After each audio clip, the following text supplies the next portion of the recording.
On December 13, 2003, United States forces successfully executed Operation Red Dawn and captured Saddam Hussein.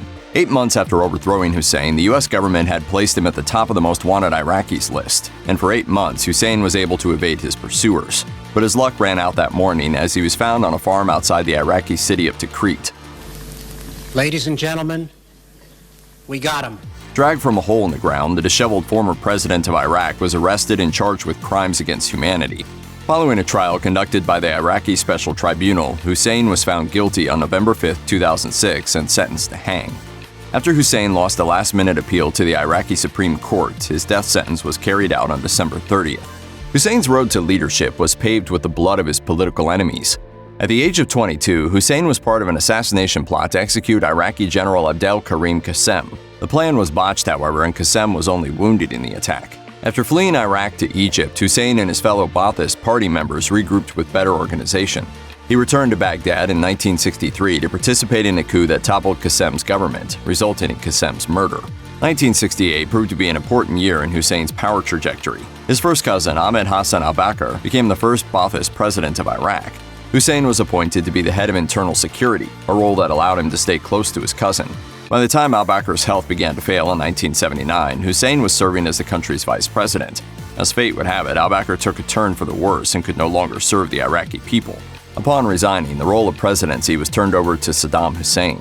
The Iraqi people had thrived under the leadership of al-Bakr. During his tenure, the government financed subsidies on basic commodities, reduced taxes, and implemented public welfare programs. The growing oil industry helped his endeavors, leading many Iraqi citizens to a better quality of life than they had ever experienced. What Saddam would bring to the table almost immediately sent the country into a tailspin. After taking over the presidency, Hussein had his political opponents arrested and tried for treason. Many of them were executed after being found guilty in sham trials. Concerned about the rising Shiite movement in Iran, Hussein launched a full-scale war against his neighbor. Unfortunately, much of the world supported Hussein in this effort, resulting in his army gaining access to international funds, sophisticated weaponry, and chemical weapons. While this 8-year war destroyed the Iraq economy that had blossomed under his predecessor, Hussein was committing atrocities against people inside his own country's border.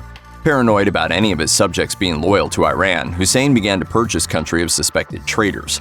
In 1980, Hussein began the persecution of thousands of Faili Kurds whom he considered Iranian. In 1983, Hussein called for the capture of those associated with the Kurdistan Democratic Party. Over 5,000 males disappeared, some as young as 10 years old.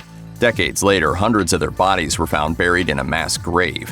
In 1988, Hussein launched chemical weapon attacks against Kurdish villages, killing an estimated 50,000 to 100,000 people. During that same year, Hussein gassed the village of Halabja, killing more than 5,000 innocent people in a single day. For these and other crimes, Hussein was at last executed.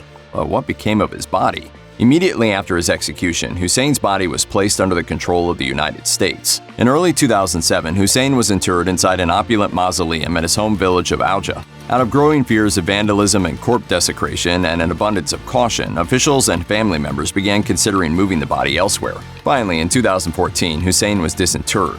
The exact whereabouts of his burial are unknown and will likely stay that way for years to come. As it turns out, moving Hussein's body was the correct move. Not long after the transfer, his family's tomb was almost completely destroyed by a battle in Auja. The once majestic resting place of one of the 20th century's most brutal dictators remains leveled. Check out one of our newest videos right here. Plus, even more grunge videos about historical figures are coming soon. Subscribe to our YouTube channel and hit the bell so you don't miss a single one.